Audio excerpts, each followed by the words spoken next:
Hello बच्चों, welcome to YouTube channel. दोस्तों, आज के इस वीडियो में हम सीखने वाले हैं क्या जो आपका न्यू एनसीईआरटी बेस्ड पैटर्न पर जो आपका बुक आया हुआ है, यानी जो न्यू एनसीईआरटी पैटर्न्स पर जो बुक आई हुई है, न्यू एजुकेशन पॉलिसी सिस्टम जो बुक आया है, उस बुक के हम एक्सरसाइज यानी चैप्टर जो है फिफ्थ, जिसका नाम है एपी एपी के एक्सरसाइज 5.2 को हम आज सॉल्व करने वाले हैं।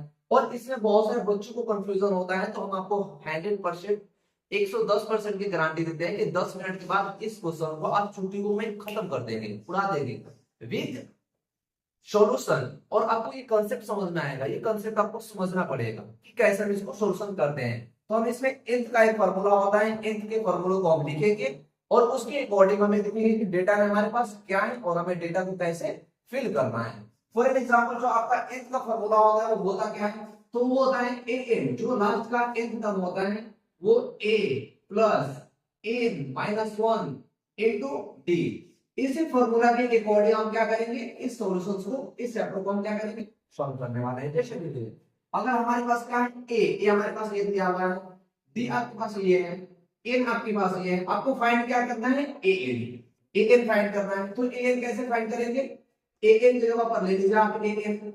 ए का मतलब देखिए हमारे पास ए क्या गिवन है 7, यानी a प्लस ए क्या है, नंबर ऑफ टर्म कितने हैं 8, तो ले लीजिए यहाँ पर 8 माइनस का 1 इनटू d क्या है, d का मींस होता है कॉमन डिफरेंस। डिफरेंस हमारे पास क्या है 3 है, ये हो जाएगा 3।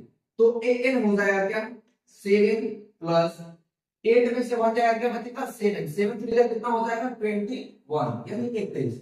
अब an जो है an क्या हो जाएगा 7 प्लस का 21 इज इक्वल टू हो जाएगा 28, यानी जो यहाँ पर वैल्यू आएगी वो क्या आ जाएगी 28, क्या होगी 28 आएगी। अब चलते हैं हम सेकंड वाले क्वेश्चन में। सेकंड वाले क्वेश्चन में भी हम ऐसा ही देखेंगे कि हमारे इस फार्मूला के अकॉर्डिंग हमारे पास कौन कौन सा डेटा है और किस डेटा को हमें फाइंड करना है, किस डेटा को हमें ढूंढना है।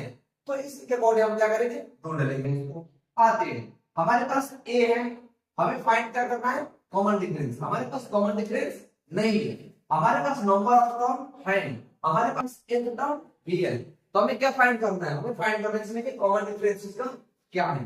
तो कॉमन डिफरेंस फाइंड करने के लिए क्या करेंगे, हम इसी फार्मूला का यूज करेंगे। ए की जगह पर क्या नंबर 0 है, तो ए की जगह पर ले लीजिए 0 प्लस ए क्या है, देखो तो हमारे पास ए है, आपके यहाँ पर क्या माइनस का 18, ए प्लस ए क्या है नंबर ऑफ टर्म हमारे पास कितने हैं, नंबर ऑफ टर्म आपके पास कितने हैं 10 माइनस का 1 इनटू कॉमन डिफरेंस हमें निकालना है। कॉमन डिफरेंस हमारे पास तो है ही नहीं, तो कॉमन डिफरेंस को लेकर हम करेंगे डी लिख देंगे।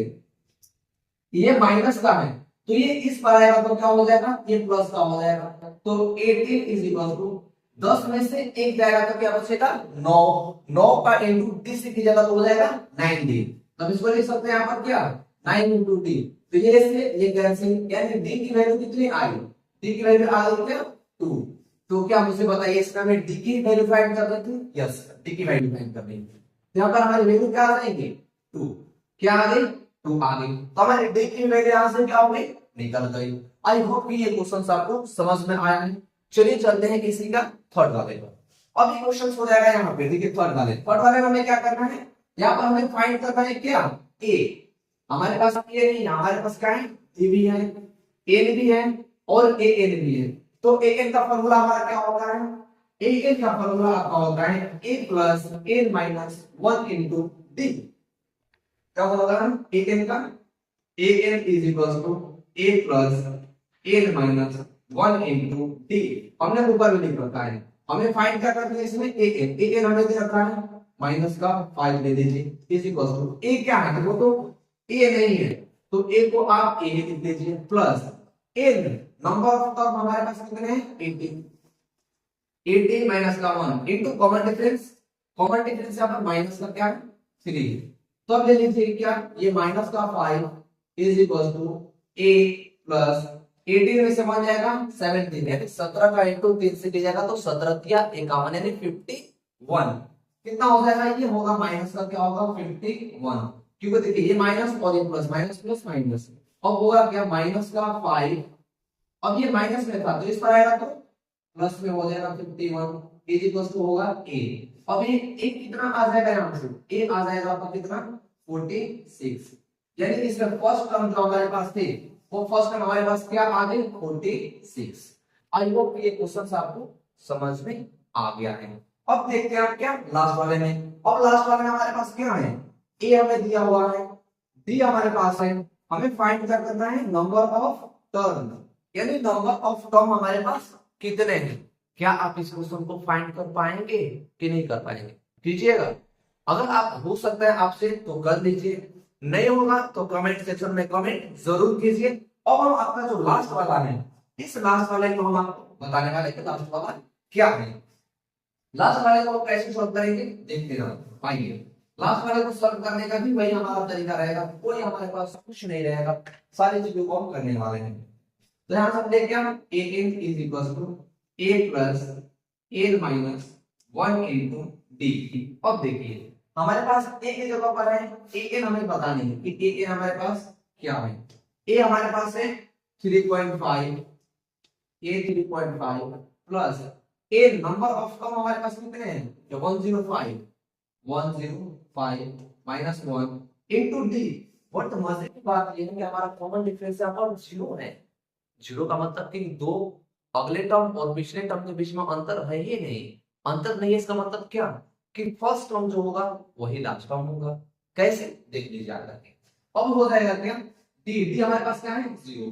अब ए एन जो होगा लास्ट वाला टर्म ये बच जाएगा क्या 3.5 प्लस क्या देखिए एक सब का एक दो का 0 लिया तो हो जाएगा क्या 0, यानी ए एन क्या हो जाएगा 3.5, ए एन आपका हो जाएगा यहाँ पर 3.5। आई होप ये सारे क्वेश्चन आ गया।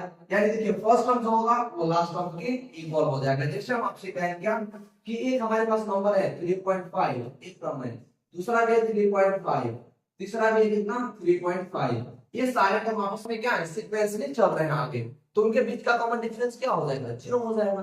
मींस 3.5 यानी 3.5 में से 3.5 को घटाइएगा तो क्या कोई संख्या आएगी, नहीं आएगी। जब नहीं आएगी तो कॉमन डिफरेंस 0 होगा। यानी कॉमन डिफरेंस 0 तब होगा जब फर्स्ट टर्म और लास्ट टर्म इक्वल होंगे, एक ही होंगे। आई होप ये देखिए तो ठीक है हमारा था यहाँ पर क्या था 3.5 और हमारा फर्स्ट टर्म में क्या था 3.5। आई होप कि आपको ये क्वेश्चन समझ में आया है। तो वीडियो को लाइक जरूर कीजिए, कमेंट सेक्शन में अपना मत जरूर रखें। मिलते हैं नेक्स्ट वीडियो में, तब तक के लिए थैंक यू।